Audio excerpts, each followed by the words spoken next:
I haven't talked to him about it. All right, counter's working. I'm fascinated. I mean, it's similar to when 29ers came around, you know. It's like, is there really that big of an advantage? Is it going to be that great?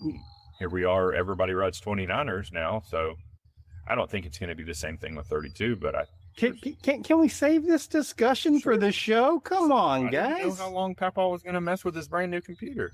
We're there. Okay. We're there. And All right. you screwed up my keyword intro now. Oh. Our search optimization was working so well, and now you've just hosed it all to hell. It'll be all right. I know. It's all fine. Start over. Take two. No, we're not going to do that. That's way too much trouble. Shiftless episode 141, I do believe. And, well, obviously we're going to be talking about 32-inch bikes somewhere in the mix. There was did you realize our buddy Ian had some 32s? I did see that article. That was interesting, wasn't it? Where they were testing them at North Shore. Yep. We've got some bike packing stuff that we're going to front load this with. That's pretty important. I need your feedback, both y'all, on what to potentially do on this. My head's not working properly, so 3 heads are better than 1. Got a feeling we'll probably talk about time trial bikes at some point in the discussion today. You want to go fast, you got to be fast. And Bradford, please introduce our guest today. It's the one, the only Mr. Austin Whittington. Not to the camera, so the camera knows to look at you. Mr. Austin. Happy to be back. Happy to have you, sir. Happy to have you. There's much buzz in the cycling world, but that's my biggest question: is it legitimate, or is it like just a smoke and mirror show with the whole 32? That's what I was about to get to. Is like, it's hard to differentiate whether it's like a false buzz just to create hype. Attention. Yeah, Right. in the cycling industry. Is it, you know, it feels like the cycling industry's been circling the drain for a couple of years, and this is like a life preserver, like, hey, we got a new thing, come check us out, you know. I think it's creating buzz, whether it's justified at this point or not. I don't know. I haven't ridden one. I haven't even seen one in person, but I cannot freaking wait. And I know that it's, you know, there's some people that are like, you're just fooling yourself or whatever. But like I said earlier, I think it's very akin to when 29ers came around. Who knows where we'll be 2 years from now? Right. Maybe we'll all be on 32s. Maybe 32s will die, you know. But I definitely don't think it's a one-size-fits-all solution. Tire size as well. Or speaking of, I love the word conspiracy, and this doesn't quite fall into conspiracy level, but it's pretty close. That there's no denying the cycling industry's hurt. oh yeah, Since COVID, it's just gone downhill, and yeah, then 32's catching on. These big brands need something to sell, yeah.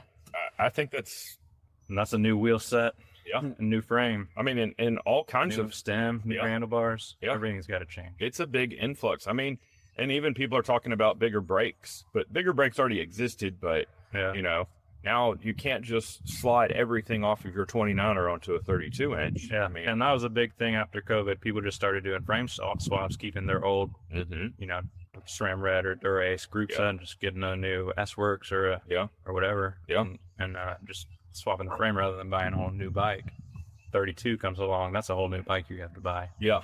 And I think that's part of the intention, whether it's purely intentional or if it's just a creative byproduct. I think there's gonna be an influx in sales, even if it's temporary. Or you in could cycling. even compare it to disc brakes. Yeah. You know, in the maybe 2014s, 15s, when disc brakes really started catching on, that was a big thing. Like buying a new bike's not a big deal, but buying that carbon wheel set, that's a big deal. Yeah, That's an extra $2 Yeah. grand on top of the bike. yeah. And then, but you've gotta either augment your frame set and weld on disc tabs, or you buy a new frame set, you know, and that's a new fork, a new frame, new brakes. I mean, I see where you're going, and I totally agree. It's like, it's going to be a big shakeup if it catches on. So we shall see. And I think maybe 32's probably got a little more ride characteristic influence over disc brakes. Oh yeah, yeah, Other than mountain bikes, like disc brakes on mountain bikes was a game changer, but gravel bikes, I think rim brakes are still relevant on gravel and even road. yeah, The marginal gains aren't quite as big as they are on mountain bikes. Being able to stop with disc brakes is huge on mountain bikes. But what Maybe. about the aero for rim brakes versus disc brakes? I mean, if you're talking about elite gravel. I think rim brakes are still more aero than disc brakes. Oh, really? Yeah. So the hoods are smaller, so you got to think about the aerodynamics over the hoods, and then there's the pumping loss over the disc brake calipers. Just airflow from the side hitting the rotor, rather. That is a valid point. I hadn't ever thought of that. I was thinking about the straight on, Yeah. What you looking for? I was just people rolling trash cans. Okay. All right. And there's Lucy right there. She's hanging out. And also weight between disc brakes and rim. Rims are still lighter. Yeah, especially when you're talking about the high-end ones. So what's next for Austin? What are you working on? What's your project? What's your goal? Well, right now I'm working on getting my TT bike dialed in. We've got a state TT race coming up in a couple weeks. Still not 100% committed to it, but I'm going to try to get ready for it just in case we decide to go down. It's in Hempstead, Texas, just outside of Houston. Oh, yeah. Super flat. Probably going to be windy. What's the format? Is it like an out and back? Is it point to point? Yeah, it's an out and back, kind of an L shape. Uh-huh. Only one U-turn, one hairpin turn, just turning around and coming back. Distance? Super fast. I think it's a 40K, so 20 miles or so. Yeah, under an hour, under 50 minutes, really, ideally. Yeah. And who are the competitors at the state level for TT? Man. Are there people? I know. I looked at the results last year or the year before, and Nielsen Powell's won. Yeah. So if he shows up, obviously that he's in a league of his own against amateurs. But he got the course record, obviously, but he also got the course record for the team time trial when he was solo. So he beat all the 4-man teams just by himself compared to the amateurs. That's the level that he's on. That's hard to comprehend unless you just have a bunch of teams that can't work together, and I can't imagine that you have a 4-man TT team that doesn't work together. His threshold is the VO2 max of us normal people. So he's just riding that threshold while we're riding as hard as we can. Wow. So how does the state time trial format work? Is it just show up one day and do the TT, or is there multiple sessions? No, that's it. Just one day. You get scheduled a start time. You show up on the start line at your scheduled time, and you go. They do 2-minute intervals, or I'm not sure if it's 30 second or 1 minute or 2 minutes. I'm sure it's probably on the shorter side. Yeah. Probably not quite 2 minutes because it's such a short course. Yeah.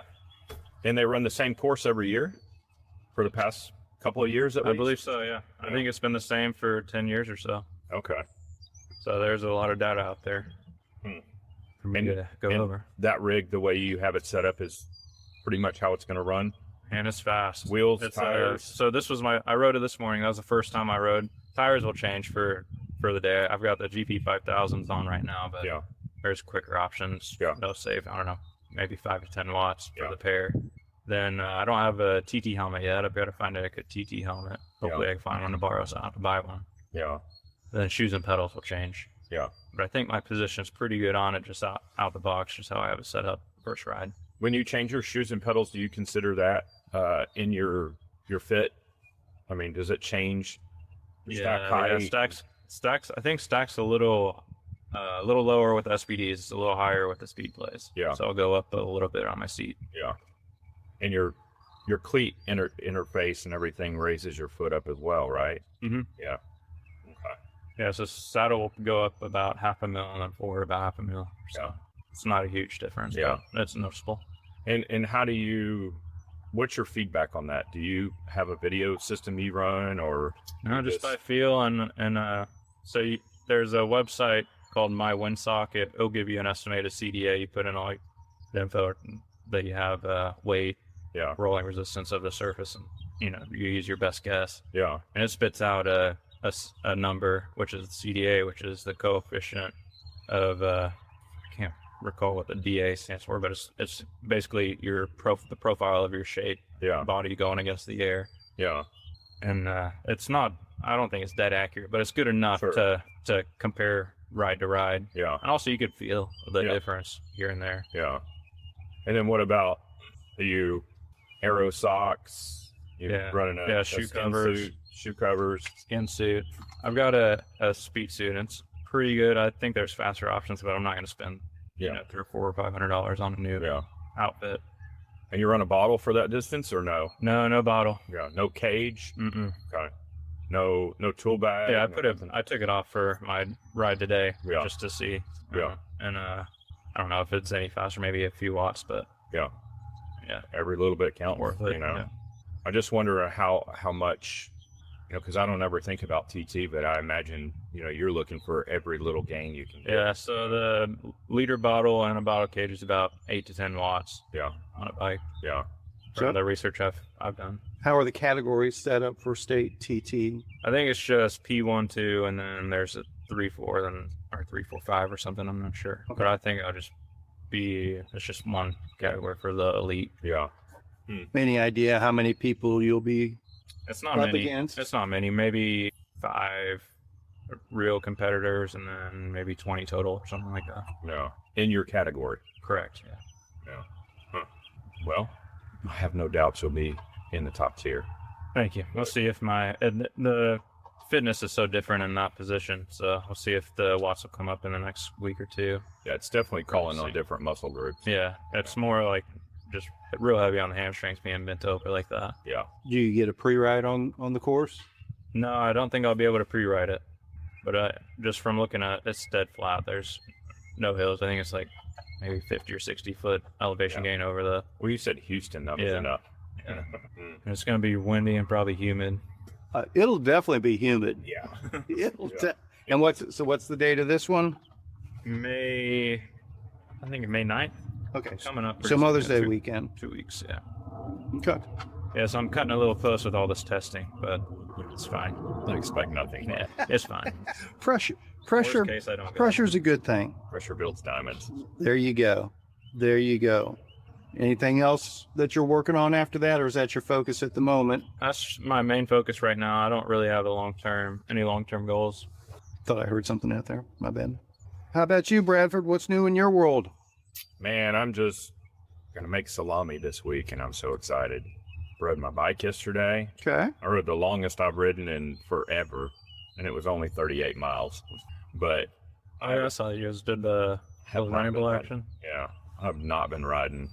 We rode from here up to Denton, and, you know, it was windy as heck yesterday. Yes, it was. And I was like, hey, look, I don't want to keep riding with a tailwind. Because you got to turn around. Yeah. I was like, because then we got to turn around. Booker showed up. First time he's ridden since, he said December. And we were both hurt and struggling. But we turned and went south from Denton all the way down to the bridge.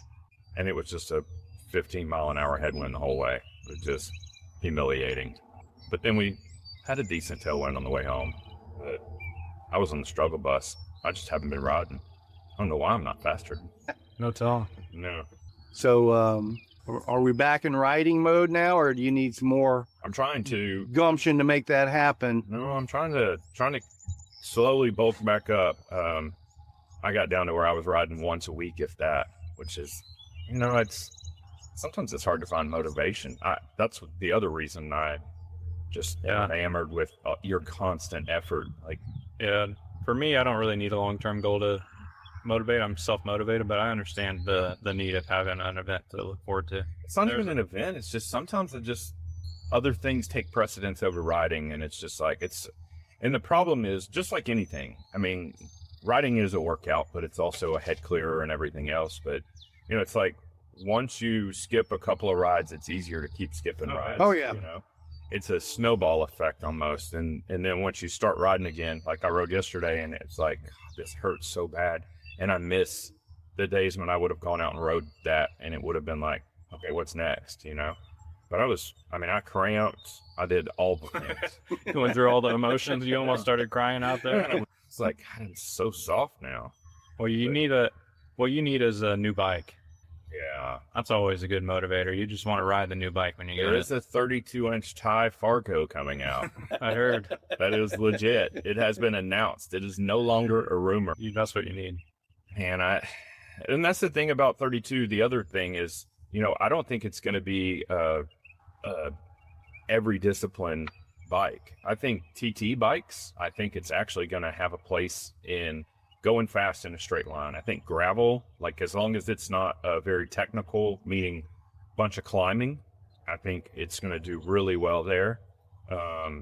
Moderate cross-country trails, that aren't like super switchback and Steep, technical straight trails. and stuff.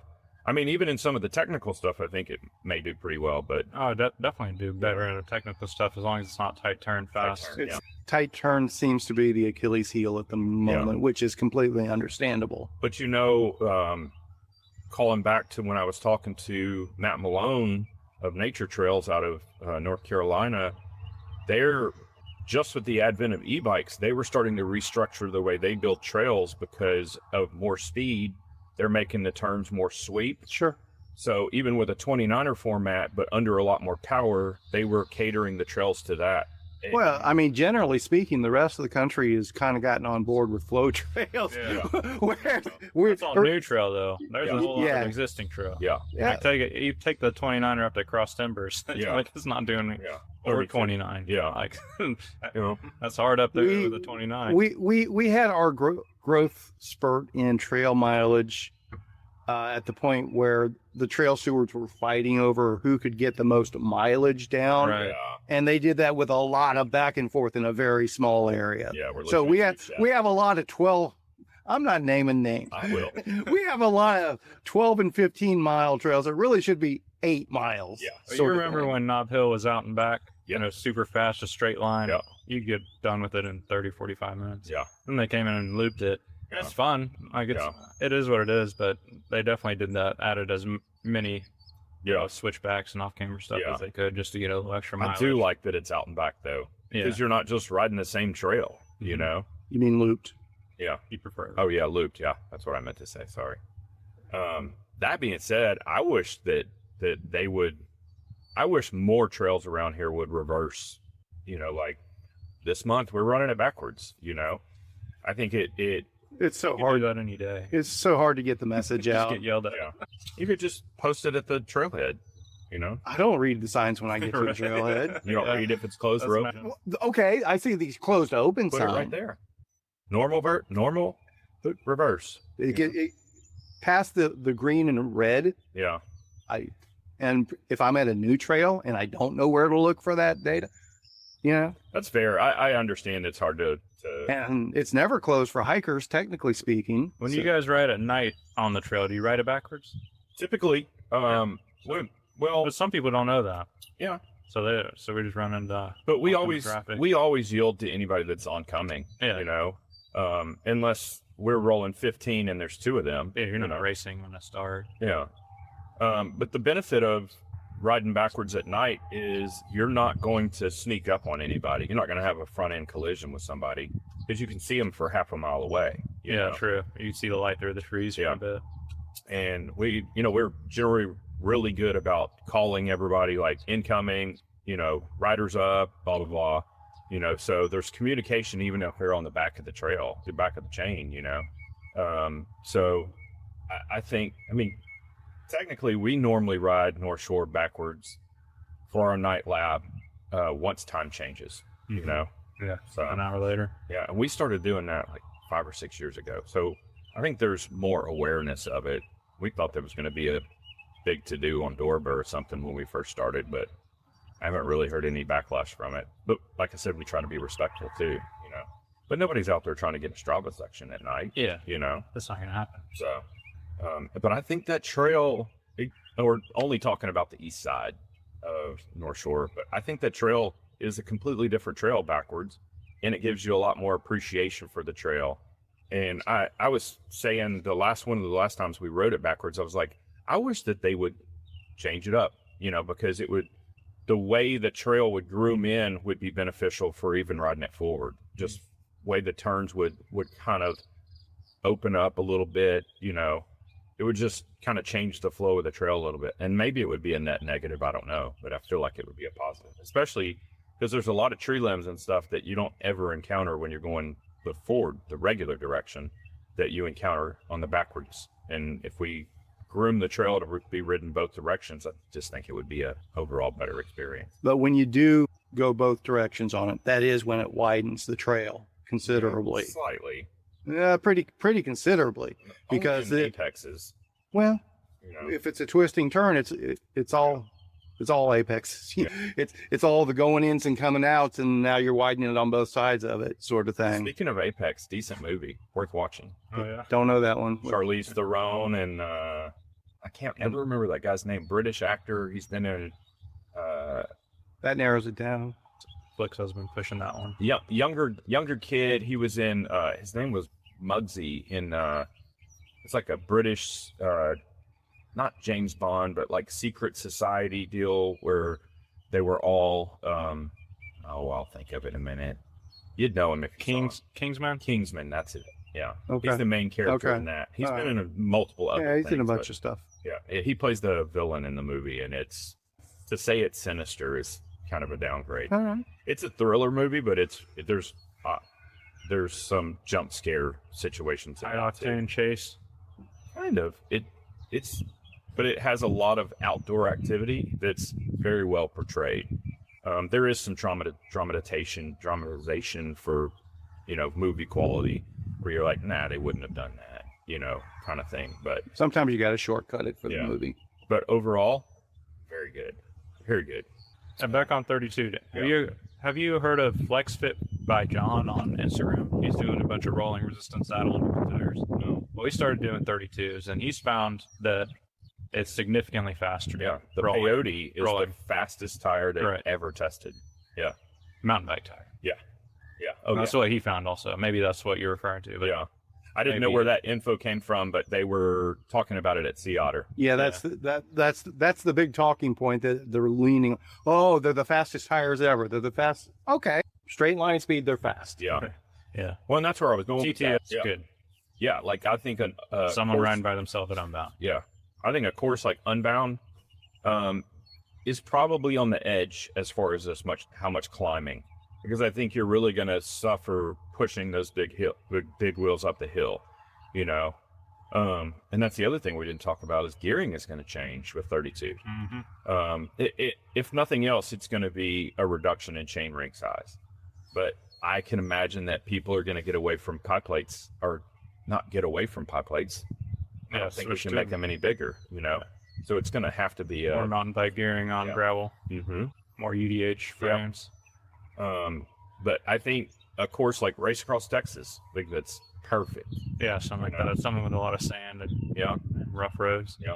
because like I said, this is all just based on my thought process of how I anticipated riding, because I still haven't ridden one. But I think once you get those wheels spinning, they're going to keep working for you. I mean, it's rotational weight is all you're really dealing with.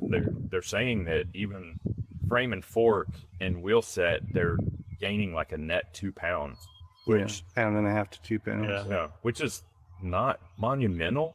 That's pretty huge. I'm That's about to say that's 15% on a 15-pound bike. But if you're not lugging it uphill, if you're straight lining it, and there's aero benefits and there's less power input It's necessary less- once you get so rolling. That FlexFit by John showed like a 3% Oh. loss in aerodynamics or Oh, something really? with the bigger wheels. Okay. But I'm not sure how comparable But that was with. what was the net rolling resistance advantage? I don't think it was quite that much. I'm But So you got to imagine, well, at the speeds he tested in the wind tunnel, I'm not sure what that was. I don't think it was 10 miles per hour like a realistic mountain bike speed. Yeah. It's probably 30K or 25K.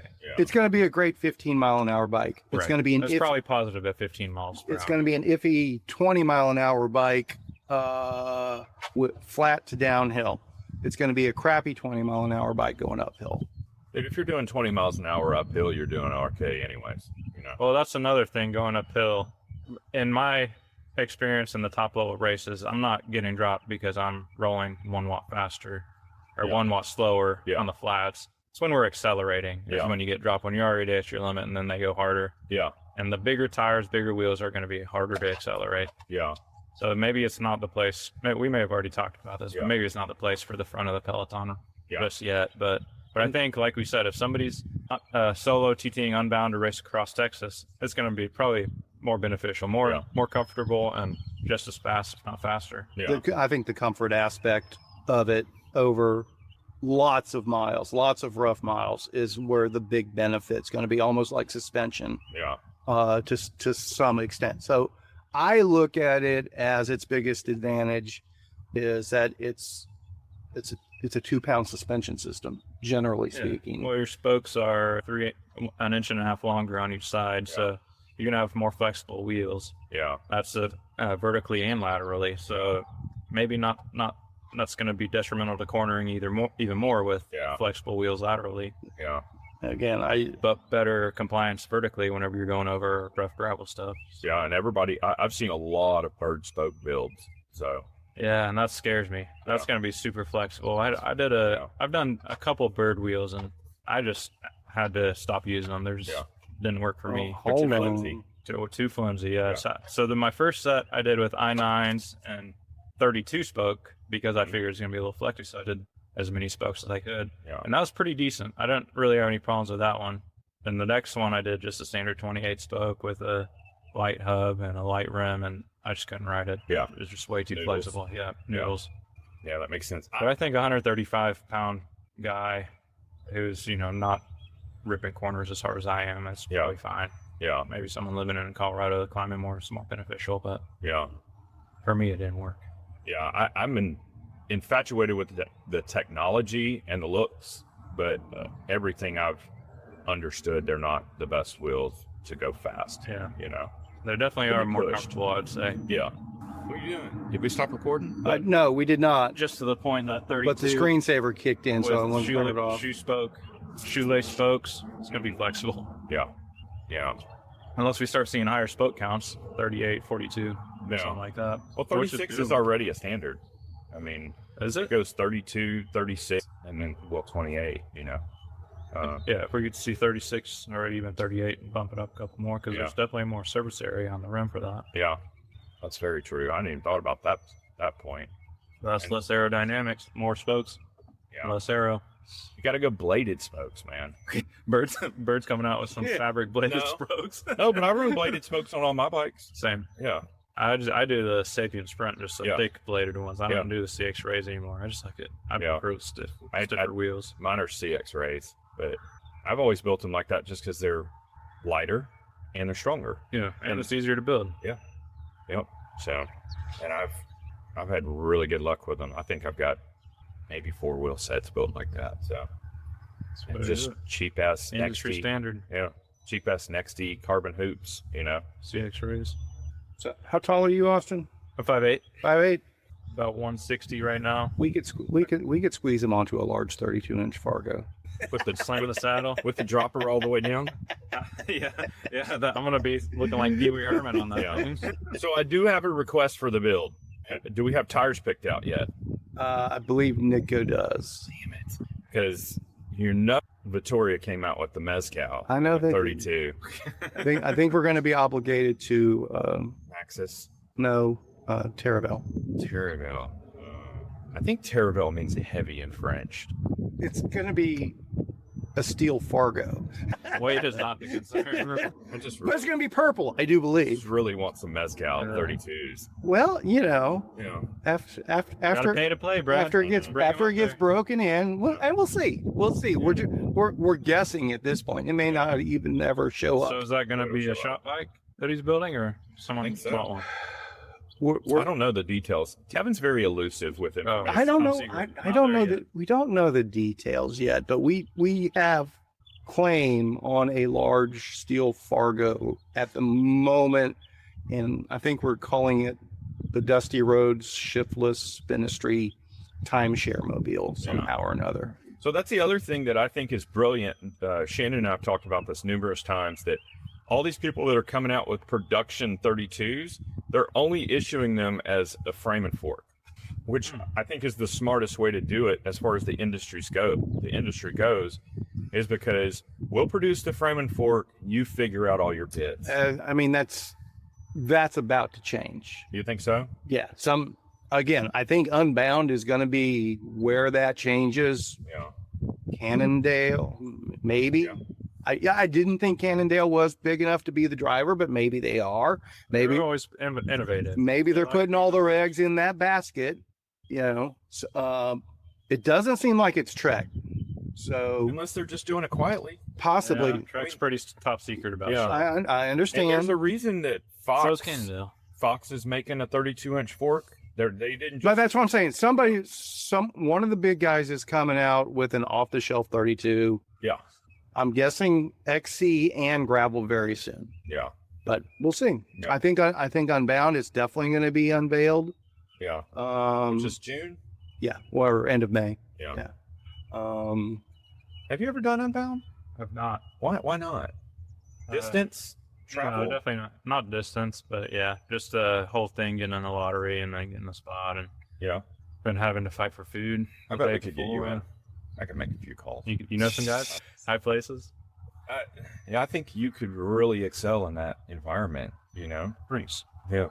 But I also don't know where your sweet spot is, you know, when it comes to distance. You know, some guys are great at 100 and suffer at 120. Oh yeah, I'm gonna suffer at whatever. Yeah. Whatever distance I go to, I'm gonna Yeah. suffer. But I mean, also, you know, obviously you have to match the lead group if you plan to be in contention, but you still have to ride your ride.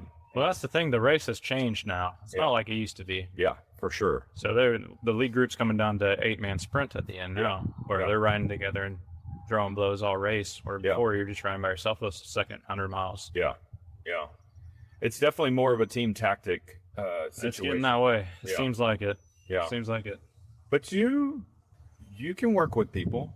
Well, yeah, and that's kind of my secret sauce there. Nobody knows who I am at that level. Yeah. So Well, that's part of it, but also part of it is you can draft really well. Oh, off of I'm really people. good at drafting. Yeah. And then I'm a people small can't draft behind really me. well Yeah. behind you. That's right. You know, and you're very much adept at riding by yourself, just going off the front and leaving people.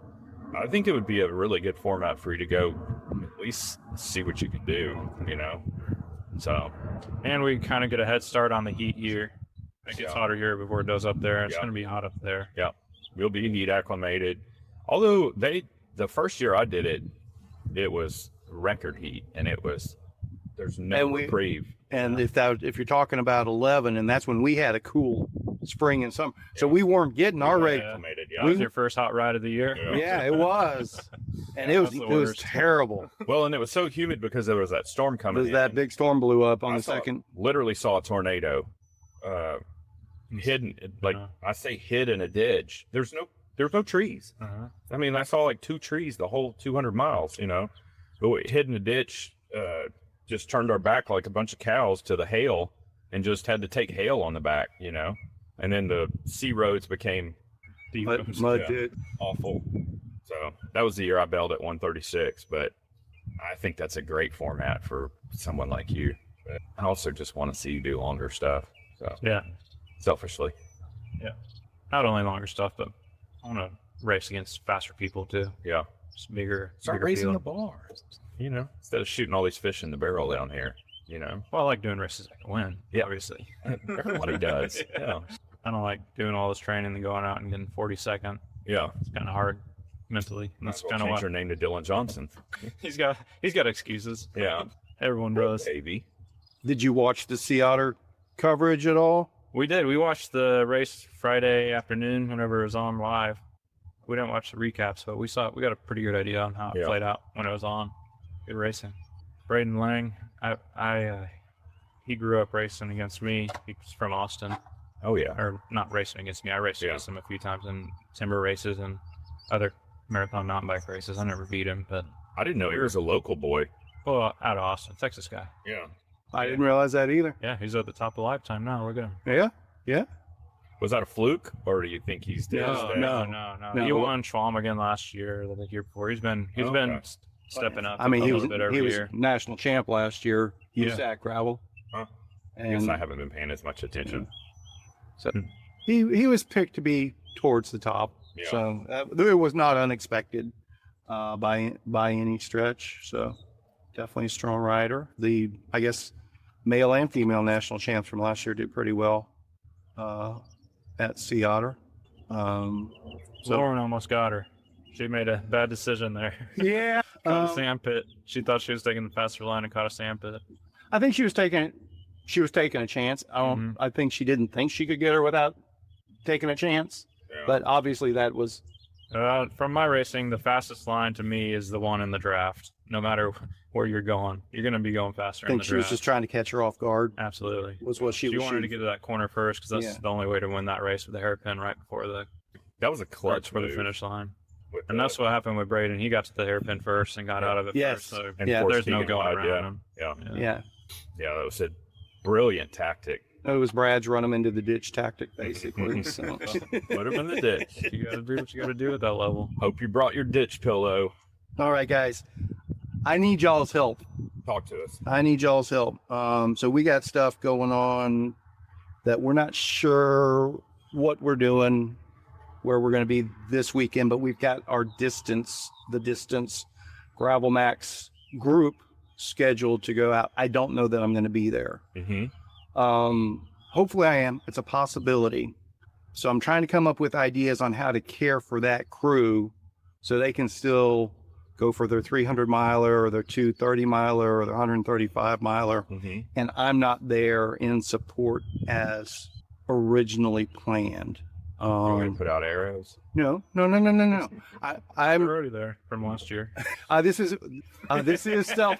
self-navigated.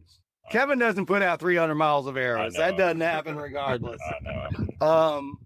But originally the plan was going to be that we're all camping together at 4R Friday night, leaving early Saturday morning, and then now we're going to take the van and meet them out in the grasslands at mile 50-ish for a mandatory check-in for all distances, and the 300 milers would come by that same spot at mile 150. If I'm not there, obviously I'm not able to do that. I mean, if people wanted at 150 to camp and make it a full 2-day deal or take a nap, I was going to have coolers and food and all that sort of thing, but it's still considered self-supported, generally speaking. But I was going to be there with resupply because there really isn't a convenient resupply between after 10 p.m. There won't be resupply for a very long gap, I guess. I can look at the details of it. So the way I look at it, my options are, if I'm not going to be there, my options are to potentially try to just leave a cache there of water and stuff of some sort that hopefully doesn't get disturbed. Can we not do it like they do in Colorado and just go out there and bury in an ice chest? After the lid? I don't know. That's why I'm talking to you guys. I'm trying to get some thoughts and processes. Or is it, do I tell, hey, if you're not comfortable that you can get to mile 160 roughly before 10 p.m. You need to either plan on stopping in Jacksboro at mile 100 or doing the 200 something mile route instead of the 300. Yeah. Or potentially that store that closes at 10 p.m. set something up with them where maybe they leave a cache of stuff out back, that I prepay for. I don't know. Yeah. Well, I don't want to pull the plug on it because the reason we put this one together, it was a request by riders that said, hey, we want a club ride that's a 300-mile thing to get ready for Unbound in our summer season and stuff like that. So most of these are going to be pretty hardy riders, but I know some of them were probably counting on, and it could still happen. I'm hoping we're still there. But from y'all's perspective, if you were a participant in something like that, and we thought we were going to have that resupply, let's call it at mile 150 at the midpoint, and it's not there anymore, what would you like to see that look like potentially? As long as I know it's not going to be there, I would just make other preparations. Okay. The worst thing would be to think it's going to be there and it not be there. No, I'm going to make it clear. Yeah. I'm not and that's saying that's the whole point, is to communicate. This is what it looks like now. Yeah, and I think as long as people are aware, they'll figure it out. Let me see if I can. So let's see. Resupply is at mile 95. That's the first place? No, The gas station? the first place is mile 50. Or well, there's plenty. Decline, Texas. No, there's plenty of resupply before that. Okay. So there'll be resupply at Forestburg, which is like at mile 20, at Sunset at mile 46, and then in Jacksboro at mile 90 something. Yeah, But- a campsite at 150. And then after Jacksboro, it's a long stretch. So that was going to be 60 miles. That was going to be the campsite at 148. So that, and which could still be, that's where I could potentially leave a cache there or have someone leave a cache or something like that. If they get back to Sunset. It's an extra 6 miles if they needed to fill. But it closes at 10. Oh, yeah. So 10 to 8 overnight, that doesn't work, sort of thing. So I could potentially arrange for a cache here at what was going to be the Grasslands campground, or possibly arrange for a cache at that store if it's after hours for the store. So how many riders do you have? I think we're at like 17 at the moment, but it's last week, so if the weather looks decent, more people will sign up. I plan on arranging a cache cooler with some ice and cold drinks and maybe some peanut butter and jellies or some quick food. Understood. I could help facilitate that. I appreciate that. I wasn't trying to twist your arm in anything like that. That's why I brought it up. Yeah. You want to do it on air. No pressure, guys. That's not. Don't no. be a dick on camera. No, that's not where I was going. Can you drive too? Fuck those guys. They're on their own. That's not where I was going with this. If I'm still able, it would be good without a cache there, right? Yeah. And anything, I'll drink my own urine. I'm thinking it may make most sense to try to arrange something with the store, potentially, but I don't know that for certain. But all right, lean towards a cache is what I'm hearing from both of y'all. You don't need a ton of stuff. 17 people. That's not a little. It's not a small amount either. Especially 100. I would say miles in. A box of chips, a couple of boxes of Uncrustable, like a bag or two of oranges, and some cold waters and Dr. Peppers, and some bananas, and maybe some Fig Newtons. Understood. Bring back the orange slices. It's more the stuff that is the cache isn't as much of the issue as placing the cache or where to put it or where it doesn't get messed with or disturbed or that's you're really talking about a 6-hour spread at the very least, at the least. Yeah. And some people will overnight there. That would be my perfect situation, is somebody that's overnighting there, their partner or somebody like that is already camping there. Is going to be camping there too, sort of thing, and they could handle a cache, but I think that's too much to count on. Go up there and camp and do a little base packing. Well, that would be ideal for base Rip packers. Band-Aid off of that fitness. Yeah. Fitness Band-Aid. No, I know that that's not going to be in your wheelhouse there. So what are you trying to say? Yeah, what are you trying to say? I don't know if I like where this is going. I was trying to help. I appreciate that. You can't do that.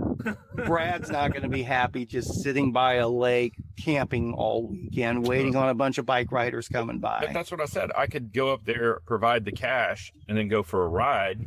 And camp there, and be the. But you don't camp. No, I'm playing with you. It'd be a great place for a hammock. But there you go. There you go. It's good weather for a hammock too. Well, that's the other thing. So weather is always a factor. Have you seen what's happening Thursday? No, I haven't yet. We're supposed to get an inch and a quarter of rain on Thursday. So that's the other rigmarole with this route. So this western end of it, I scouted all that Thursday. Yeah. It's past maybe Tuesday, Wednesday, somewhere in there. Last week.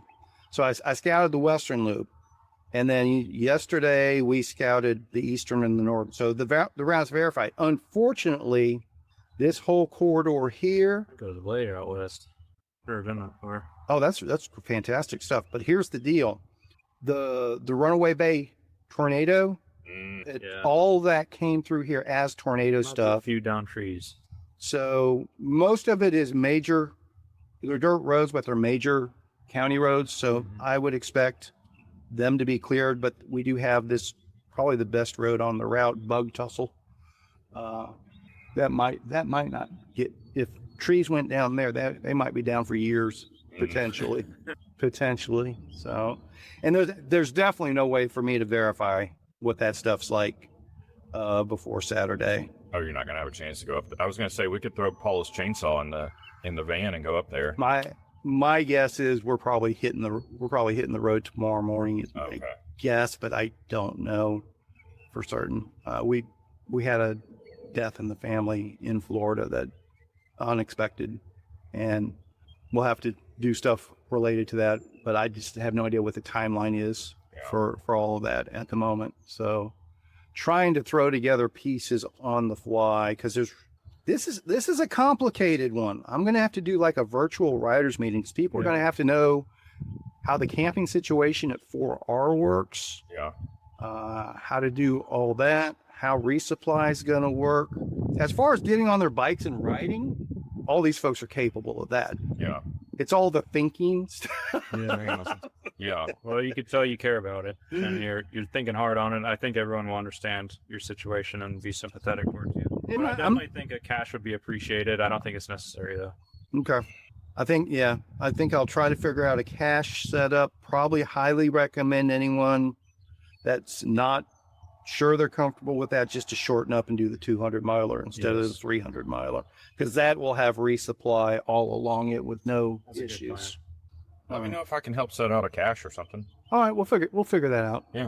Like I said, I expect to have some idea what we're up against timing wise this afternoon, and when we're going where we're going. Yeah. That's Let me know. appreciate it. Yeah. Appreciate it. It's kind of, I was really looking forward to being part of this, because Jan and the dogs, we loaded up and scouted the rest of the route yesterday. I did the other half on the motorcycle last week. It's like, man, it's a fantastic 300 miles. It's really cool stuff. And How's the motorcycle breaking in? it's doing well. How many miles you got on it now? I have like right at just over 500. First oil change is at 600 on it, kind of important. And then like the next one's not to like 50,000 miles. Yeah. The first one's super important. Yeah, just to make sure you get any So shrapnel out of it. yeah. No, it's working out well. Pretty happy with it. And No regrets? yeah. Not like I wish I had different tires, or I wish I had more suspension, or wish I had more range, or No, because I ride it like an old man. yeah, So- comfort. What did you get? KLR 650 Kawasaki adventure bike, kind of Awesome. the Salsa Fargo of motorcycles, Yeah. generally speaking. So it's the new Scout mobile, because Brad and I learned we can't scout in this, can we? It's a little difficult. It's slow. Yeah. Are these those Falcon tires? I saw them when I was. They're really good. Those are Yeah. really good tires. I had those and realized that it made a difference, but not enough. So I just No, went back to no. van tires No, on my no. next set. Yeah, well, these things the Pro Masters are notorious for getting stuck on wet grass. So, Oh yeah, it will make a big difference on that. so that's really what they're there for more than any. It's not meant for scouting that I have the all-terrain tires. It's meant for parking. Yeah. Sexing. The vans are rocking. Yeah. Yeah, knocking. You can't have sex on bald tires. You van sinks into the grass a little bit. It'll work its way in. But yeah, we tried to scout some of the California route with this on a very hot day. It's like, it's too hot to ride bikes today. We could have almost walked faster. Yeah, that's slow. It doesn't like technical terrain. Nope. Part of it, I think, is because the wheelbase is so long. Oh, it was all of Yeah, this. so much undulating Yeah. and everything. Yeah. Also, there's just some of that stuff that wouldn't be off camber in a Jeep was off camber in the van, you know.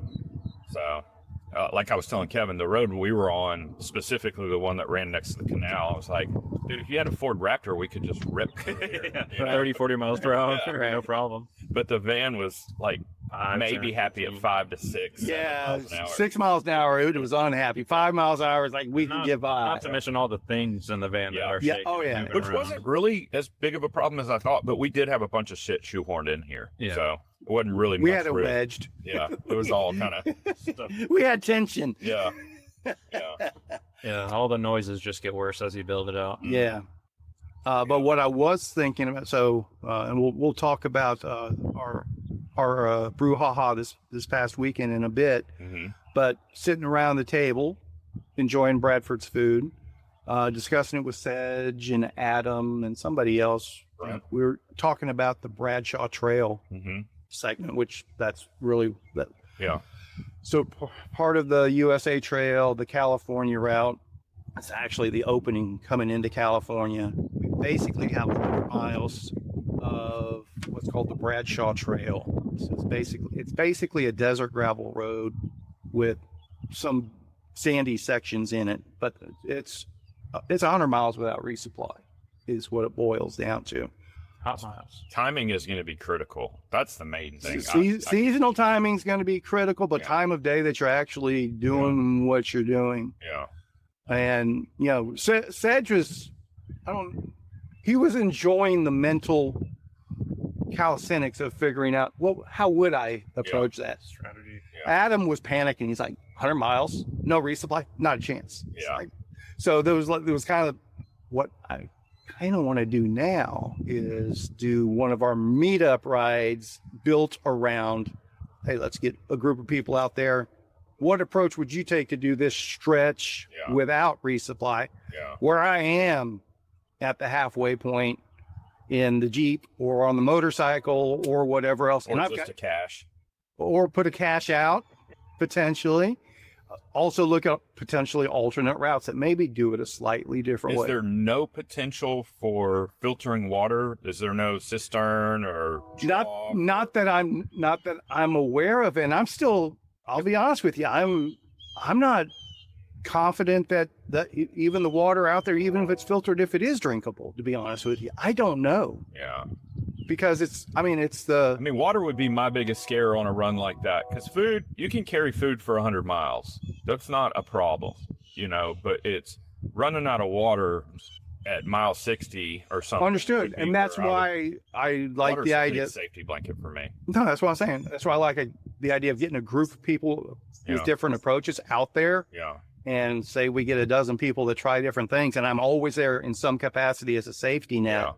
Then we'll say, oh, here's exactly what does work. We have an example. It may not be what you want to do yourself, but here's something that does work, sort of thing. I think much along the lines of what we discussed, I think on that trip is your ability to carry water. You know, whether you start out carrying 4 liters of water, but when you get to that stretch, maybe you have an extra bladder in your frame bag or something, you know, you just had that, or extra Nalgene on your down tube that you carried empty, you know, or maybe you just pick up a 2-liter smart water and strap it into a cage, you know. I mean, my logic is you just plan the ride around. If you get to that point that you know you're going to carry 5 gallons of water for 100 miles, well, it's going to be reducing, but you start out on a 100-mile journey with 5 gallons of water somehow or another. Yeah, yeah. I think that's the thought process that has to be embraced. Like, you're going to start out heavy, you're going to continue to get lighter, but you're going to make it 100 miles. And at that point, if you've ridden all the way from Jacksonville, you're going to be pretty seasoned. That's, you know, again, then that's part of the east to west logic. Yeah. It definitely gets harder the further you go into the trail. Elevation and climate. Everything, all aspects of it. Distance between resupply and everything else. Because I looked at navigation the elevation chart of the whole route, and it was just like, I was like, okay, it's backloaded. So, but I think, you know, realistically, once you get to that point, you will have done an 80-mile stretch with no resupply. Right. Maybe in different conditions. Right. But I think at that point, you'll be seasoned enough to go, oh, okay, I got this. You'll already have a plan, something that's been formulating over the course of the last 3,600 miles. It won't be culture shock at that point. Right, you'll know if it's within your capability or not. So is it a slow road, slow 100 miles, or it's going to be it's going to be hilly, sandy? So probably 80 miles of it is actually pretty decent but chunky gravel, flat, not much up and down to it, but 10 miles of it is deep sugar sand, but not one 10-mile stretch, probably broken up into quarter to half-mile segments. And then another 5 to 10 miles is longer stretches. I think there was like a 2 or 3 miles, not a little over 2-mile segment of sand. That said, that's the road itself is that sandy. I was doing that in the Jeep, but it looked like once you got off-road into the desert, just off the side of the road, it was probably firm enough to support a bicycle at that point. It's the sandy sections get chewed up by the vehicles that go through it and keep it sandy, sort of thing. So that's probably a 15 to 20 hour section. Yes. Yeah. Yeah. That's a long time without a resupply. Yeah, it's not the distance, it's the time. It's the time. Yeah. But yeah, that's what we said. It's like teach everybody Austin's Zone 1 revolution. You just zone 1 that, whether you're pedaling, walking, pushing, or whatever else. And so you're not taking in water based on exertion. You're taking in water based on getting through 20 hours. If you could slow down a bit and not sweat as much, that would be huge. Just I'm in zone 2 just thinking about it. You're in zone 2 taking a shit right now. Yeah. No, 100 miles. I mean, I keep thinking that you'd be more than prepared once you got there, you know, if you're doing the full thing. I think you're mentally prepared at that point, but it's still, you know, what are the logistics to actually, you still have to figure out how to carry 100 miles worth of water. Yeah. But I mean, the weather's going to be a huge factor too. If you hit it on a stretch where it's 60 degrees that day, you know, and Right. you potentially have a tailwind, Right. and it's overcast and there's low humidity. Could be a And just breeze rain the day considerable. before, and Yeah. all that sand's packed out. Yeah. That's the problem. That's not going to happen. Desert rain, a rare desert rain doesn't happen. But it's considerably easier versus No, I if understand. it's 95 degrees and 90% humidity and you've got a headwind and it's dusty, dry. It could be the opposite. It could be 110 and headwind the whole Well, way. that's you, and it can be the same. It can be both of them in the same day, quite Yeah. frankly. And that's the deal with the desert stuff out or there. 2 days. Yeah, Takes that long. exactly. And that's, you know, I think you have to be prepared to. I'm just gonna sit out the heat of the day, Yeah. and I'm gonna do it at night. Yeah. You know, Yeah. Yeah, that's probably a ticket.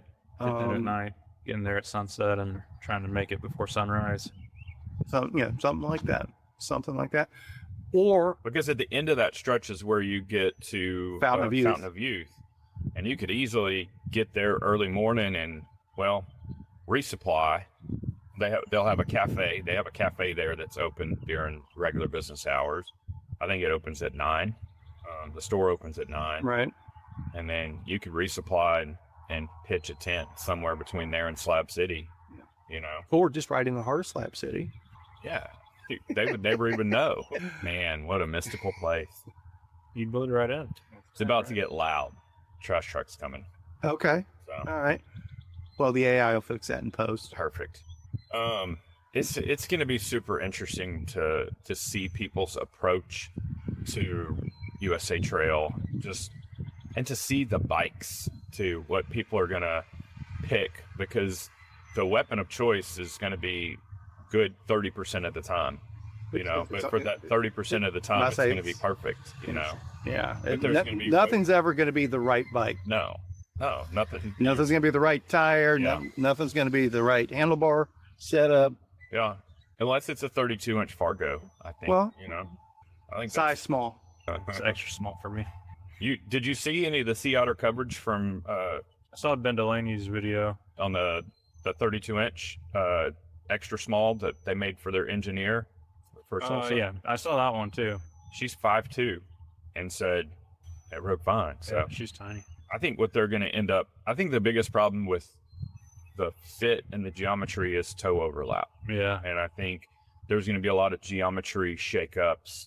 I don't think it's out of the realm of possibility that people are going to extend the top tube like an extra inch or two versus that size in like a 29, and then make it more steep and actually drop the stem behind the steer tube to get into that position.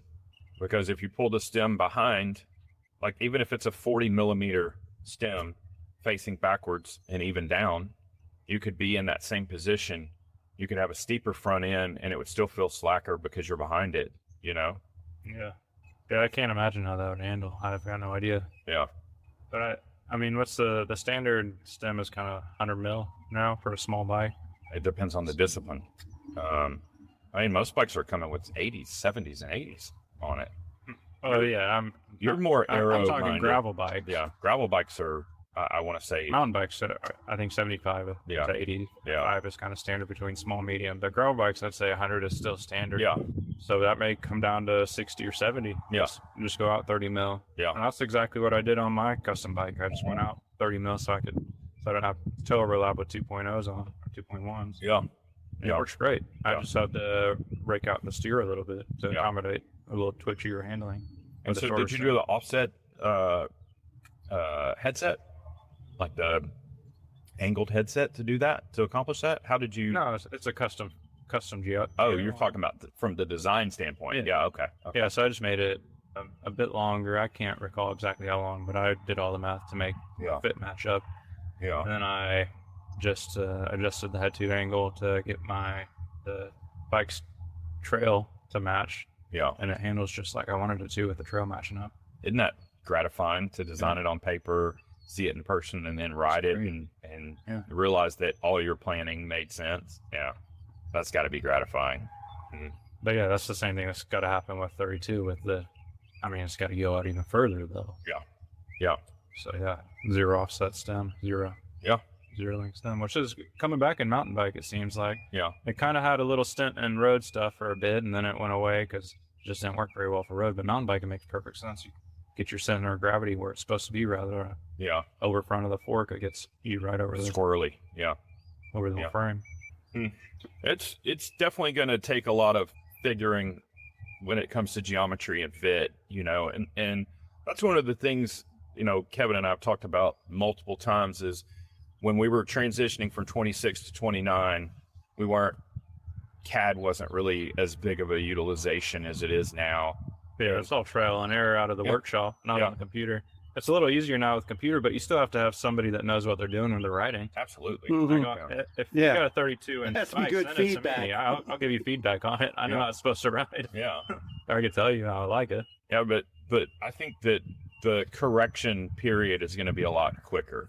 Like people are going to try stuff and immediately go, scratch that off, scratch this off. And then I think you're going to see a lot of people trying different stuff. I mean, Raceface was even there with some prototype stems that were negative 25 or 35 or something crazy. Yeah. But the stem literally looked like an L bracket, and it was almost touching the head tube. Upper. Yeah, it's pretty wild. So if they're trying to get that position, get your fit to match up between bikes. So maybe that's not the best thing. Maybe you just need a different fit on the bike. Now it's going to handle different. So why does the fit have to be the same? It's true. That's just trial and error. Yeah. Like you need a good person to prototype these bikes for you, and it's not cheap. Yeah. I mean, building 12 bikes or 15 bikes, or how many iterations it takes to get it that, it's going to take miles on each frame before you realize it's not. I mean, it's at the very least, it's going to be interesting. So, and maybe it's just all a smoke and mirror show, like I said. Maybe 3 years from now we'll be like, that was stupid. Yeah. I doubt. I bet it'll be relevant somehow. I don't think it'll ever be as popular as 29 is currently. What you outlined there is what I think basically happened. I think a couple years ago, somebody decided we're going 32. Yeah. And they had to get the tires. Maxxis was the catalyst for the whole thing. No. Maxxis having a tire kickstarted it, but a big manufacturer said, we're going this direction. That's what I was talking about 2 years ago when I said XC is back. The buzz is there. Something's going on in the industry. Yeah. They're focusing on cross-country mountain biking again. Mm-hmm. And I think it was 32 that fed that. They thought that was going to be the thing. And I think all the iterations of testing that you're talking about is, we're not quite there. Yeah. And now it kind of shifted. Going to work for gravel, though. Well, that's the thing. Like I said, it's expensive. These small brands that are coming out with boutique bikes, they're not doing the iterations. They're not making 10 iterations because they can't afford it. No, they can't. And that's what I'm saying. Look what we made. If it was Trek, if it was Specialized, if it was Giant, one of those did all those iterations. Yeah. And they're still working on it. And they're like, it didn't work the way we thought. Or that was the Skunk Labs thing where they just tested it and it didn't work. And they just scratched it. But I think it's very interesting to your point, because what I've kind of gathered from people that are already making 29-inch frames and they're trying to just take those points in space and transfer them to a 32, going, okay, we know this platform works, and they're trying to duplicate that in a 32-inch. I don't think anybody's really addressing the fact that it's a different bike. It's going to ride different. We need to make different changes that wouldn't necessarily work on a 29, So, and maybe that's what they're doing with the drop stem and that kind of stuff. But I don't know. I think there is going to need to be kind of a reassessment of what works specifically for the 32 instead of just trying to transfer everything over. Yeah. I mean, the axle crown height is, I think they're running like a 507 or something. So automatically your 50 no higher. yeah, your head tube is higher. So you've got to be, if you just associate that with, well, maybe we're going to have more upright position. Maybe drop bars get, That's a disadvantage of the bigger tires. Like, Yeah. no getting around it. And they're maybe super drop bars slamming get the stem. deeper. Maybe you have a drop bar. I mean, I don't know, Yeah. but I definitely think gravel is going to be the main application when all this stuff kind of Bike settles packing. out. Bike packing. packing. Yeah. Yeah. I've said this. This will be the multi-day bike packing Yeah. setup of choice. The only disappointing thing is they're building these bigger frames, but we're not seeing bigger front triangles. Well, remember Well, there there was will be. There will be once they stretch out that top tube. Yeah. yeah. It's got to be. And I think if you're going to build a bigger bike, show me a bigger freaking front triangle so I can bike pack it, They got to figure out the geometry first. Yeah. So you said Cannondale's got a 32. They're prototyping. So somebody on Facebook the other day posted an article, I believe was from Radivist. Was it something? It was one of the legit public. It wasn't Pink Bike. No, it wasn't pink. I think it was Radivist. Might have been. But they were out at North Shore testing two new 32-inch Mountain bike. Cannondales. Cannondale's. Ian was the one that took Ian him out. was the one being the tour guide. It's like, damn it! So the Come on, lefty's Ian. Like a lefty's a solid fork for that. Well, that's what. It's a very little modification. That's They what I said from the beginning. Yeah. A lefty 32 has my interest. Yeah. There's no doubt about that. But I just hate all the proprietary hub and all that. man, everything's proprietary everywhere anymore. Well, that's true. There's nothing that isn't proprietary One anymore. way or the other. That's true. So Yeah, it's just the proprietary and hard to But- find parts. they didn't say it was a lefty, though, did they? I there didn't was see it. pictures of it. Let me see. Maybe if I can- didn't see the pictures Let me then. see if I can find that. It was one of those articles that was there needed to be more detail in it, in my Yeah. opinion. But yeah, Was it? it probably was on caught the Dorma, attention right? span of. It was either Dorba or that North Texas or DFW mountain bike group, one or the other. That may be where it was. My internet's But- creeping. I mean, Ian, you know us, man. We got bikes we can try out. And I would love that. So I would also love to know what I Ian's standpoint is from an industry perspective. well, everybody in the industry's whole hog in. Oh, this is the greatest thing since they like. is it a They get facade? paid if they sell bikes. Well, He's not gonna tell you. they all need it to be. Yeah. They need it. So Job stability. the number was, the numbers came out. The first quarter numbers are out for Shimano and Giant and everybody's. It's still tanking. It's still tank. There's no dead cat bounce in this yet. The industry is still falling apart. I think gross numbers stabilized a little bit going into the first quarter, but profit margins are at their worst levels ever for all the major stuff that came out. And there were some step back and punt statements made of maybe we're thinning SKUs and even more sort of thing. And there seems to be maybe a give up on the U.S. market at the moment. The U.S. market is really struggling for these guys. And evidently, for whatever reasons, the U.S. market's markedly different from the rest of the world. And they're all kind of like, well, we're going to focus on Europe and Asia right now, where the way we do things just worked with everybody.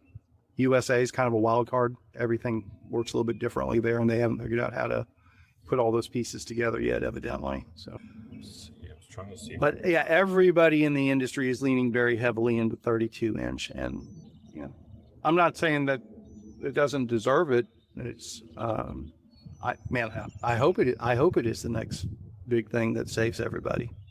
That would be a good thing. But it may all just be propaganda. It could be. Time will tell. I mean, it's We need to get that large salsa in. and They announced that at Sea Otter. Did they announce a actual ship date on those, or I think third summer? Second. Oh, not till fall. So I think the official word was late summer, early fall, but the expectation is it may be even earlier than that for the steel, but the tie will be pushed back a little bit potentially. Who knows? Who knows? I mean, I remember when Salsa announced Cutthroat. That was one that was oh, they'll be out in June, and they didn't hit until like November or something like that. So yeah, Salsa keeps their ordering super low. Their inventory. Yeah. They do small batch. they do very small. They do production. very small batch first run, and test the market with that. And their second run is way behind that. They don't. My guess is first run is already sold out on pre-orders, but they're not gonna order second batch You start kicking out. until they start getting feedback on it. At least that's the way they've done it in the past. This is not a lefty fork, by the way. I didn't hear mention of a lefty, so I didn't think it was. It was bicycling.com. I'll send this article to you guys, but it's paywalled beyond a certain point. Oh, was it? Maybe that's where where it seemed short. Yeah. I didn't remember getting to a point where it said I was paywalled. It just seemed like, oh, The article fizzled, and it's behind like okay, grayed out or whatever. gotcha. But either way, I'm excited, and maybe for no reason, but I just think it's, at the very least, it's nice to see a shakeup and a different thought process in the cycling industry. Whether it's off or Sure. not, remains to be seen. Well, I mean, and if Ian has it, those are production bikes, right? That's not prototypes. I don't know. That would be my guess. Is those are actual production bikes there. So that'll be the outside of BMC. Well, actually, BMC's for prototypes. Supposedly production XC bikes were supposed to be out last year, and it never happened. Yeah, but even this one, like the triangle looks so small. They gotta make room for the wheels. I think I've seen SR Suntour use those graphics on the prototype forks before. It could be a Suntour fork. It looked like a Marzocchi, but they don't even exist anymore, do they? Foxon's Marzocchi. Yeah. So I think they do exist. I mean, it's obviously intentionally blared, but Well, the Suntour, the new Suntour Air stuff. Oh no, it says it says Manitou. Manitou. Yeah. Manitou. Okay. Yeah, I zoomed in after you said that. So, So Manitou's got a 32-inch fork coming. well, and not Rock Shocks, but Fox had a There's a 32 good inch. picture here. They just don't show us. There's a good profile picture there. We just can't see it. You gotta it's pay behind for a that one. paywall. You gotta pay for that one. Yeah, that's chicken shit. But They gotta pay the bills, man. Yeah, I mean they gotta make money, obviously. yeah, and it's full suspension. One of them is They both are. I think they So both They both are. have different shock orientations too. This one's vertical, vertical this and one's horizontal. Yeah, So they're, I don't know, they're testing, either testing or two different SKUs. One's an XC, one's a trail bike.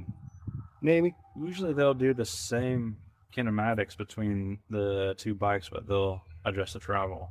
One's a scalpel, they're bringing back the Jekyll. That's what they're doing. That Jekyll has some Grady linkage on it. Yeah. I'd be interested to know when he was out there riding too, because he was wearing long pants and long sleeves.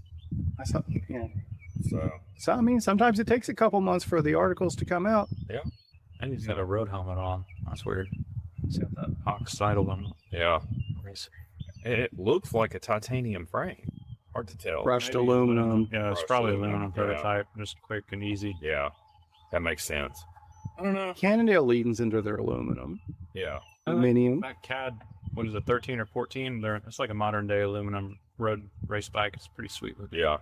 And then their Super 6 is aluminum, isn't it? Or is it carbon? Super 6 carbon. I think they do have an aluminum one though, like a lower Yeah. tier one. Well, is there anywhere to buy Cannondales around here anymore? I don't know who the Cannondale shop Bello is. Cafe dropped them, and I think Mad Duck has dropped them as well. Yeah, Yeah, that I don't know. that's right. Clarence went back to him for a little bit, didn't he? Yeah, he did. But I just don't think anybody bought them, so he stopped selling them. Is what I heard. I didn't hear that from him though, so it could be. Well, I know Velo Republic carries Cannondale, or did. I don't know if they still do. And I don't know about Nico, if Nico's going to have Cannondale. No, He hasn't mentioned He it. hadn't mentioned He's Cannondale. heavy into Specialized, and he's got all the S brands: Surly, Specialized, and Salsa. And Yeti. And Yeti, yeah. He is a big Yeti guy, too. I don't know. Oh, Orbea. He's got Orbeas. Oh, Does she have Orbea? he was working on that. Yeah. Are we supposed to talk about that yet? I guess if you know, I guess we can. I didn't know Orbea's that. potentially in the mix. Yes. Yeah. I think he's going to end up having as many brands as he can. Yeah. Well, A lot of the brands don't they make you have a minimum purchase order, Yeah. for the first order 10 or 12 bikes or whatever. Yeah. So whatever brands don't make us do that, I'm sure he'll grab them up. Yeah. Because why not? Yeah. I mean, then ultimately, we're still up against the question, how many people are looking to buy new bikes right now? So, Yeah. I'm sure, yes, he wants to sell all the bikes he possibly can, but I don't think they're building their business around the expectation of we're selling 3 high-end bikes a day sort of thing. Yeah. Well, if profits are stabilizing, or profits are down, but gross sales are stabilizing, that means people are buying, but they're buying at a discount. That's the only way. So nobody's buying full price bikes right now. Yeah, I mean, supposedly Retailers are suckers anyways. Supposedly, several of the big name brands are just still sitting on gobs of 2023 inventory. I can't imagine anybody's fully recovered from the inventory backlash of COVID. Yeah, I mean, ordering. Yeah, 2021. because everybody got sucked into way over ordering, and then Well, I mean, I'm talking the manufacturers are just sitting on the inventory right now. because they ramped up production to keep up with basically panic buying, Right. and then they didn't halt it quick enough. Shimano did a really good job. It was, I understand. yeah, it wasn't. It was kind of the inverse. It wasn't panic buying. It was. Oh, you want bikes? Yeah, they had real orders. You have to order 200 units minimum. Yeah. When before they used to order 20. Yeah. And so, I mean, I'm guessing a lot of the shops that went out of business is like, well, I can't do that 200 order. So so whatever manufacturer is still sitting on those 200 bikes that were sold but never delivered. Well, I've heard rumors that a lot of the major players, Shimano and SRAM and all the major appointment industries have just warehouses of backlogged product, But that's what confuses me about all the new stuff that's coming out. So now there's a 12-speed Qs now? It's like, what? But that's aimed at OEM market, that's. But if you're sitting on all this inventory, why isn't that going on? I discount the 12-speed Dior first. Yeah, you've got to create hype. You've got to bring attention to your brand. Okay, so what's going to happen to all this inventory that's just sitting there collecting dust? Are they going to do the ET video game thing of it and dump it all in a landfill? So, yeah, be like Louis Vuitton and burn it, just so it doesn't get on the gray market. I have no clue. I don't know what they're. At some point, it's got to be cheaper to get rid of it than house it. Yeah, you know what I mean? Because you're paying rent. Oh yeah, to store stuff. Yeah, and insurance. Yeah. So at some point, you think, well, they're just going to sell it for pennies on the dollar, just to get it out of their inventory and to get it out in the public. So they could be just speccing Chinese, fleet brand bikes with 3-year-old equipment, for pennies on the dollar. But I don't know what a lot of aluminum bikes with Durace on it coming soon. Yeah. But that's the other thing is you've got a lot of new players in the market for drivetrain. L2, and then there's another one that just debuted at the Taipei Cycling Show. I can't remember the name of it, but they have an entire ecosystem just like L2 where everything crosses over. Every blip works with every derailleur, works with everything. It all integrates, goes right into your computer, everything. And it's a quarter of the price of SRAM or Shimano's electronic stuff. And then there's, like I said, there's another brand. I can't even remember the name of it. And then you have multiple boutique derailleurs that are coming out. Like the one I keep showing you that they actually have the Rasta color profile. That they're out of Germany. Ingrid. Yeah. And then there's Madrone derailleurs. So it's like, if there's really that huge backlog of components, drivetrain components, then how is it viable for somebody fresh and new to enter into the market and make a $500 rear derailleur? I guess it's a different market, obviously, than 12-speed Qs, but it seems like a bold move, Cotton, to bring in a new GT derailleur. I mean, but if you're the Ingrid or if you're the person, nobody's telling me as a derailleur manufacturer, component manufacturer, boutique one, that, oh, by the way, I'm with Shimano and we've got, 2 million Qs 12-speed units just sitting there doing. Nobody's telling them that specifically. It's all just, hearsay, words in the wind sort of thing. And I still got to do what I got to do for my own business.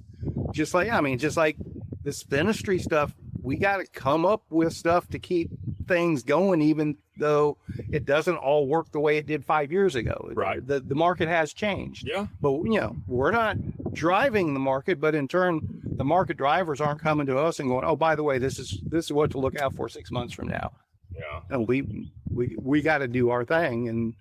And hopefully what we do aligns with what people are wanting to do. So speaking of that, so we tried a new thing this past weekend. We really haven't had a chance to debrief it at all. Do you want to talk about that or save that for?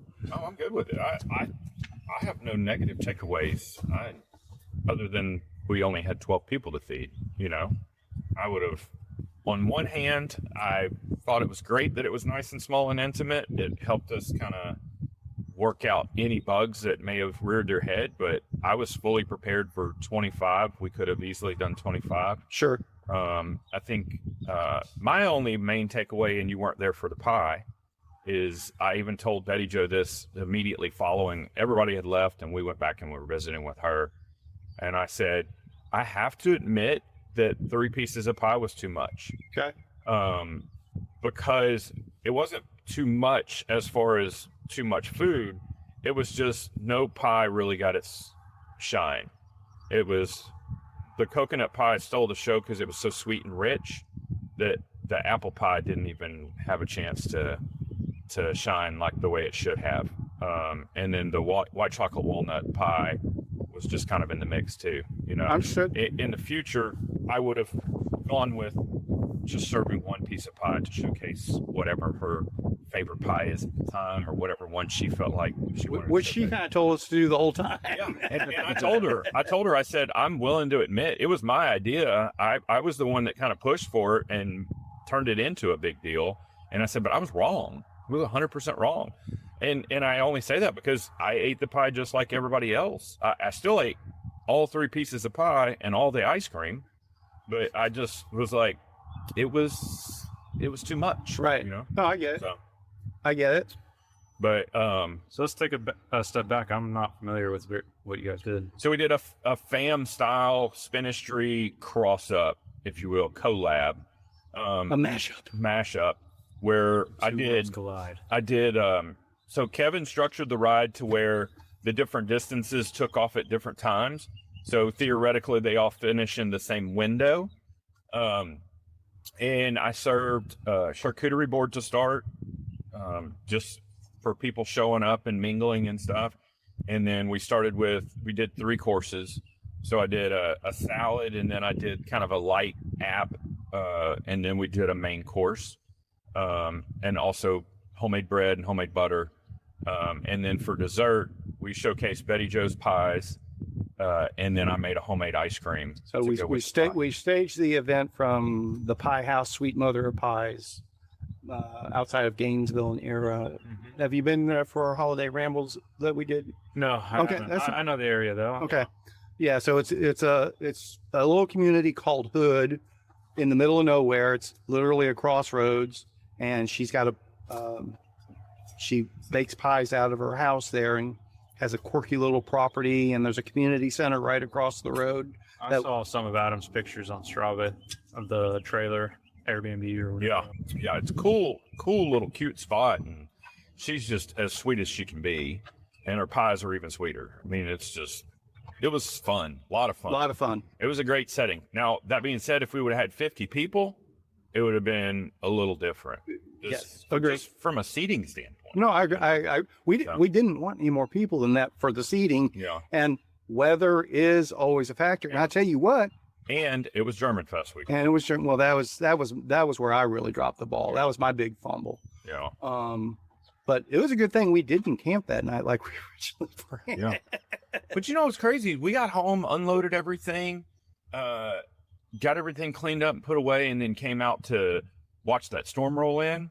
And we sat out in the driveway for almost 3 hours. Right. And it was just constantly lightning, thunder.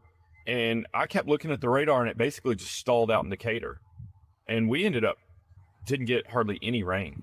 No, not up here, but out west and down, because it ended up going basically due south. Yeah. It started tracking Yeah. south, and Did you guys get covered up with that? we y'all too. we got we got rain from it later in the night. Our tornado sirens went off at like midnight. Oh shit. For what reason I don't know. It Yeah. really shouldn't have. It was one of the where I say so it's not even tornado sirens anymore. The sirens go off for hail, wind, and tornadoes now. It's like, well, we basically got bored and I understand. because I was like, this storm's never coming. And it didn't. Yeah. Not here anyway. Yeah, we did end up getting some rain. I think we got like. Well, obviously you got some rain because Yeah. the cushions are wet. Yeah, I think we got like a third of an inch or something, but I was asleep by that time. So Yeah, so we basically did a club spinistry ride in the morning. No timing or anything. Everybody ride casual. We had a 100K distance and a 40-mile distance. Also had a gravel 101 clinic and ride along thing. I had a couple that showed up for that. That was a big.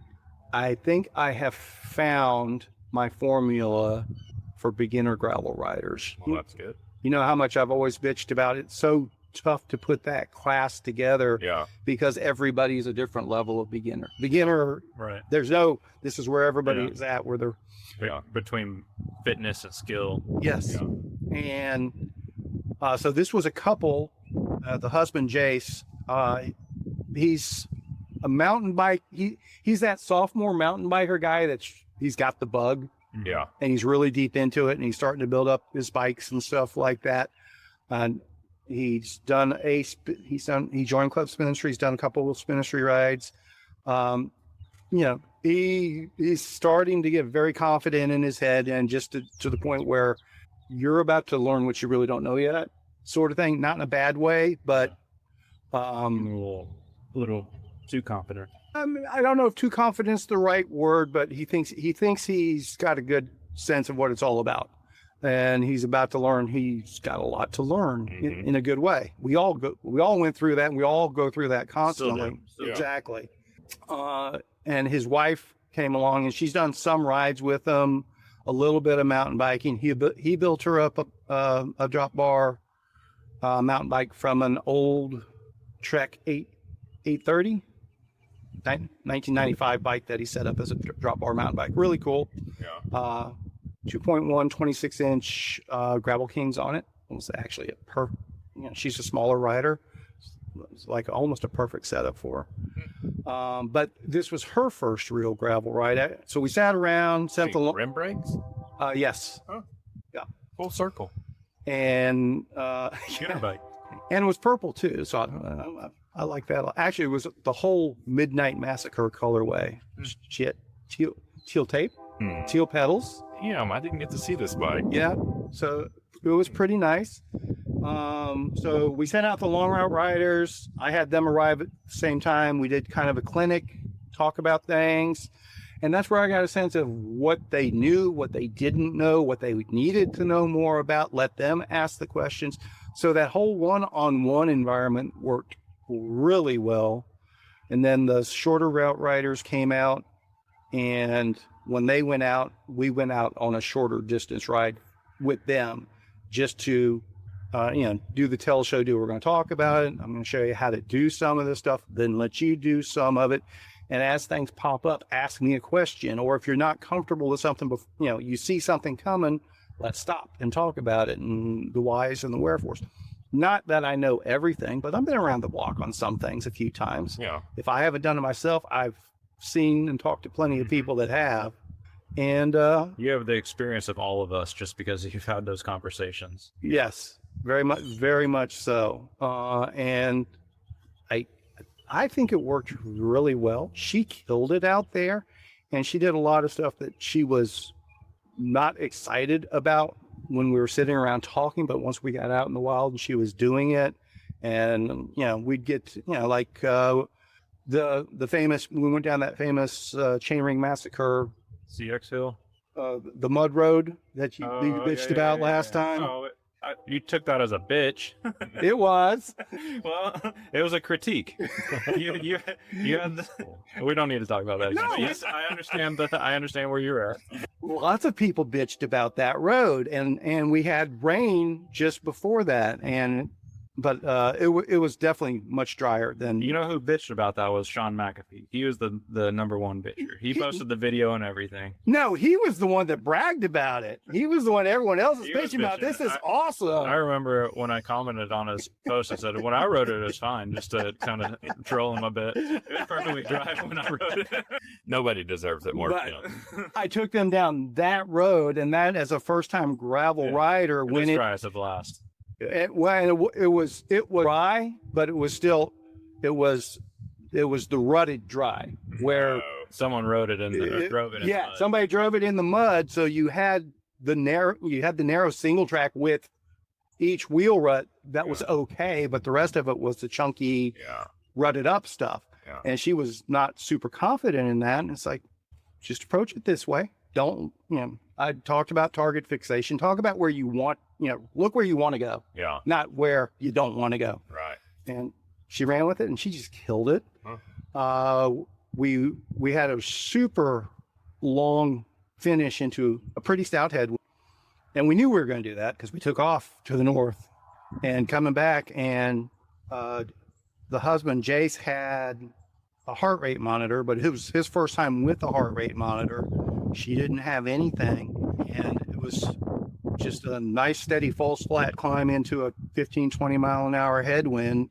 And it's like, you ride at perceived effort, and when you get to the point where you can't talk with him riding side by side without taking a breath, Jace, you look at your heart rate at that point and said, that's your max heart rate, and you guys just ride together. You just plow through the headwind until you're done.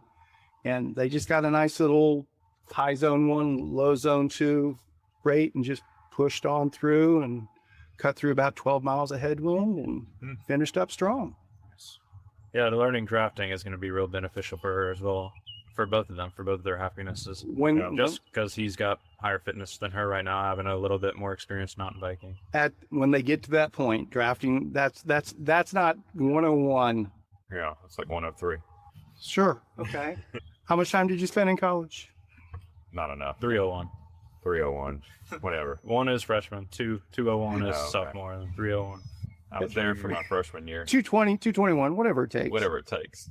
You got through the 101. It's all ball bearings these days.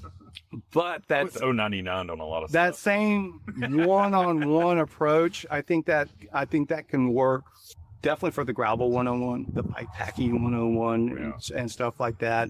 People finding their own routes, and I think I want to figure out how to do that, not try to cater to 20 people at a time. Yeah. Where it makes sense to 2 or 3 people, 4 people at a time, particularly if they know each other. Stage out of 4R, Betty Joe's place, or back and forth between the two. I don't know. We're getting a couple people to coach, so it's not just you, and you can run a few more people. Well, I would like that to be the 201s and the 301s. Yeah. I think it would be cool if you did like a group of 8 or something. You had 2 different people helping, aligned, but that way you could have one person kind of at the front, one kind of person sweeping, with our Cena headsets. Yeah. There you go. It's communication. What's your thought on the race radio controversy? Well, like we talked about earlier with Unbound, it's becoming team tactics, and it's inevitable that headsets are going to be more popular. Yeah. Until they get banned. And Unbound has notoriously way less regulations than anybody.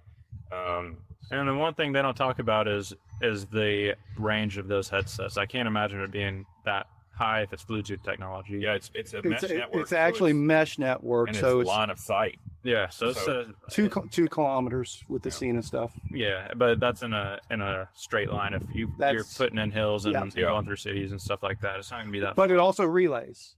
Okay. So that's the mesh aspect. So if you have line of sight with somebody that's a half mile away, and they have line of sight with somebody that's a half mile behind them, half mile is nothing in a 200-mile race. I understand, but if you've got so I'm starting to look more into the Cena stuff because that's the motorcycle communication setup right now, and those guys, they do it in basically unlimited groups now, where you can all dial into the same mesh frequency, and they're spread out all over the Metroplex at the same time because they are able to rework. It's a bigger network. But if you have a field of 200 riders, 20 of them have a radio. they're the spacing could be there. Or if there's the amateur group that's with guys wearing radios as well, does it work? Does it have to be on a set channel, or That's what I was can just it work about to ask. work with other? You can do other it. You can do it both devices. ways. You can do it as an open network, so anyone's on it, or you can have a private network that's unlimited. But I think what he's asking and what I want to know is, like, say there's 20 riders in Does the relay does the work? mesh work? Mesh That's a darn technology good work question. with people not on your channel. So That's a darn good question. Could you tap into somebody I don't- else's? I don't know network yet. and- I like that idea. That would be cool if it did work that make way. the most sense, I think. But if it could mesh but not be on the same But not be in the channel or whatever you Right. call it. right where it doesn't interfere with your private chat, but the relay aspect of it works. I bet it does. I would imagine. I bet it does. I don't know how technical all that stuff is. It's pretty technical. Yeah. Yeah. And then there's also if you've got somebody driving from aid station to aid station, what's to stop them from kind of getting on a side road that's not too far from you and chatting with you over? Yeah. Again, Kind of gray area. in Kevin's world, there should be no radios in racing.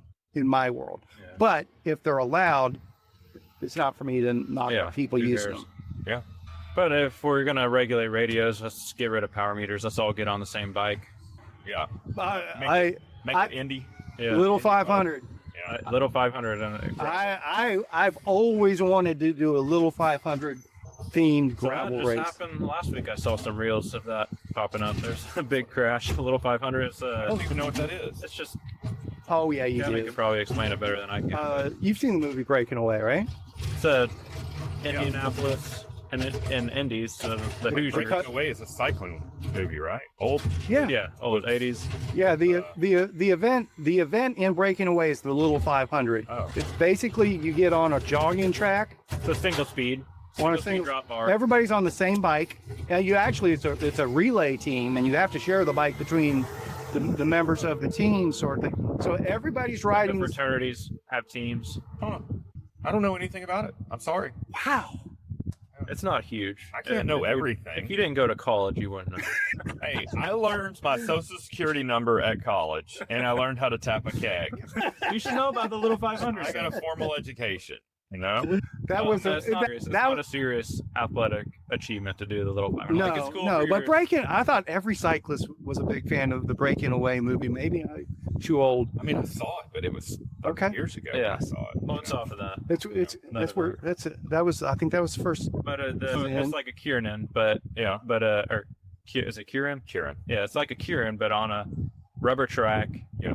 Like a Are they fixed running gears? track. No, Just No, single speed? just single speed, not fixed. and it's with college people who aren't necessarily. They're not cyclists. really cyclists. They're like they could be runners But or do they have to swimmers. clock 500 miles? It's 500 As a laps. relay. 500 laps. It's 500 laps of a quarter-mile track. Oh, okay. So 115 miles per hour. So, Colonels used to do, I forgot what they called it, like a matched gear ride, where they were all on single speeds and they all agreed, had like a gentleman's agreement to run the exact same gear.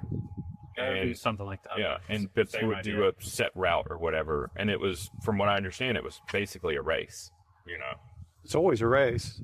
unless you're just there for the t-shirt. Now so it turns into a race. Yeah, especially at the pointy end.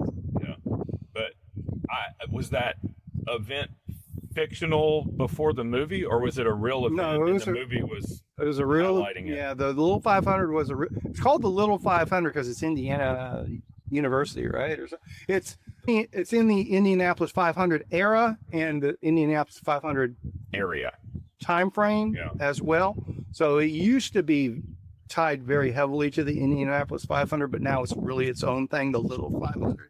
But since the movie Breaking Away, it really blew up, kind of like Leadville really blew up after Right Across the Sky, sort of thing. And they got the broadcasting students out there putting on a show with the radio and broadcasting and making cool announcements.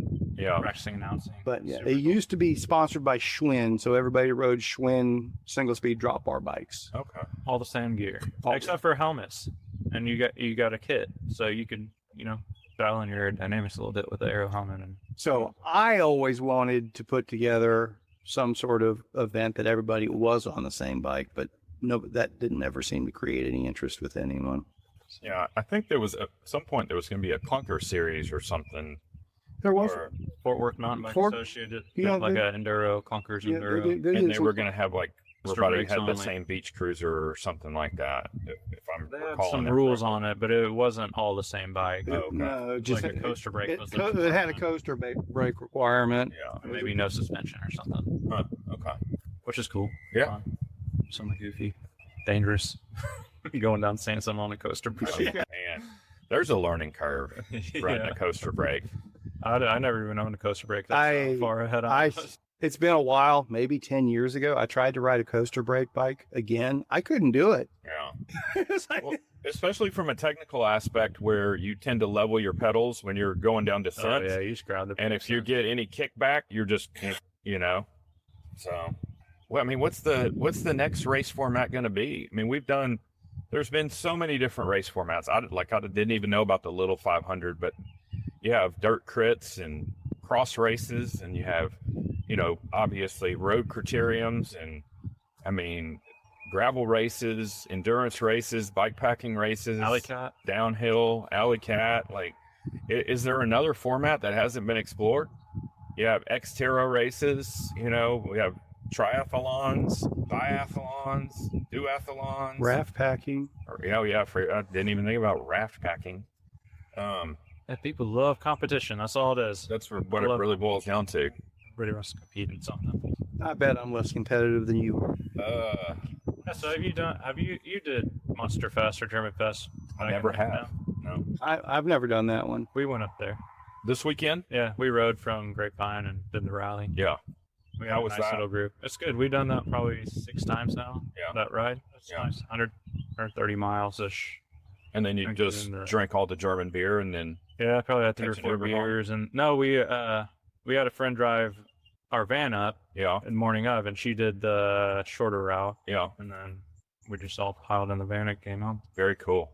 Yeah. Good ride. And I just remember seeing Adam did that ride back in 2011 or 12, a long time, long before I was even riding. Yeah. And Yeah, I didn't it was do it. from this area up to there. I was never rally guy. been a road guy. I've done a couple. I did what's the big one? Hotter Than Hell. Yeah. I did that exactly one time. And I did it on a fixed gear. Oof. It's a Um, dangerous one. Just the crowd Exemplified. size. Yeah, like you can't control Yeah. the try guy riding a 0 bars in a group of 100 guys. There's so many Freds out there on $10,000 bikes, and it's like, what's just going on?